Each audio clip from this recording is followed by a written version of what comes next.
ঝিনুক দিয়ে তৈরি থালা বাসন বাটি আপনারা কখনো দেখেছেন? আজকের ভিডিওতে আমি আপনাদেরকে এমনই অদ্ভুত কিছু দেখাবো। এই যে দেখতে পাচ্ছেন ঝিনুক দিয়ে তৈরি এই পটটি সাধারণত ওই যে ভাত বা তরকারি পরিবেশন করা যে আমরা গামলা বা ডিশ ব্যবহার করি ওইটাই তৈরি করেছে ঝিনুক দিয়ে।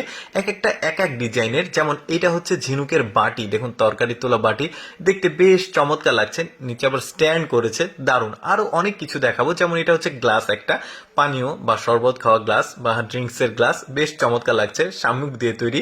এরপরে দেখুন এটা তরকারি তোলা স্পুন, বড় সাইজের, দেখতে বেশ চমৎকার লাগছে। এটার আবার কয়েকটা ভেরিয়েন্ট আছে, যেমন ছোট ভেরিয়েন্টটা হচ্ছে এটা, বেশ চমৎকার লাগছে দেখতে। কিন্তু আরো অনেক কিছু দেখাবো যেগুলো সম্পূর্ণ ঝিনুক দিয়ে তৈরি।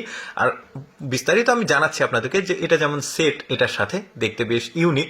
এরপরে এটাও একটা বাটি, এক একটা এক এক রকম ডিজাইন দিয়েছে, দেখতে লুকগুলো কিন্তু বেশ চমৎকার, বাটির তরকারি তোলার কিন্তু। তারপরে এটাও একটা স্পুন, চামচ, ছোট সাইজের, দেখতেও বেশ ভালো লাগছে। এরপরে একটা ট্রে দেখুন, বেশ চমৎকার, ঝিনুকগুলো কেটে কেটে এই ট্রে এর উপরে সেট করে এই ট্রেটা তৈরি করেছে, দেখতেও ভালো লাগছে। দুই প্রকার কালার ব্যবহার করেছে এটাতে।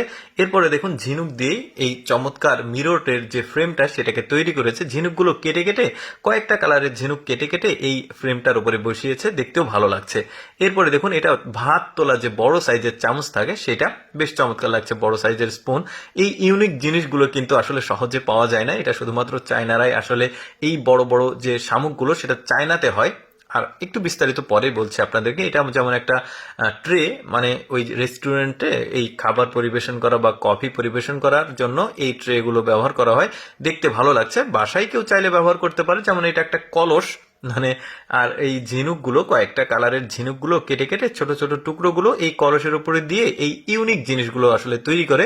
অনেক শৌখিন মানুষ থাকে, তারা এই ধরনের এক্সেপশনাল দুর্লভ জিনিসগুলো সংগ্রহ করতে পছন্দ করে বাড়িতে সাজিয়ে রাখার জন্য। তারপরে এরা তৈরি করছে, দেখুন এগুলো হচ্ছে ট্রে, এগুলো রেস্টুরেন্টে কিন্তু খাবার পরিবেশন করার জন্য চাইনারা ব্যবহার করে, দেখতে ভালো লাগছে। এটা আবার স্কোয়ার সাইজের, খুব চমৎকার। এখন আপনারা বলতে পারেন যে মানে এইরকম কিভাবে সম্ভব? দেখুন চায়নাতে ঝিনুকগুলো কিন্তু অনেক বড় বড় হয়, যেখানে তারা মুক্তো চাষ করে ঝিনুকে।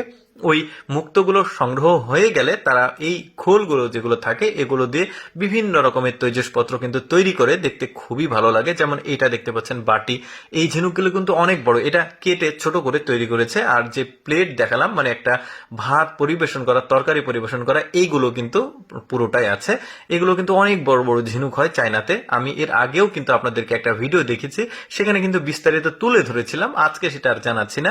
আজকে শুধুমাত্র এই তৈজসপত্র, বাসনপত্রগুলো আপনাদেরকে দেখালাম। দর্শক, কেমন লাগলো ঝিনুকের তৈরি এই বাসনপত্রগুলো কমেন্ট করে জানাবেন। আর এইরকম ভিডিও প্রতিদিন দেখতে আমাদের লেটস গো ফেসবুক পেজটি ফলো রাখতে পারেন। ধন্যবাদ।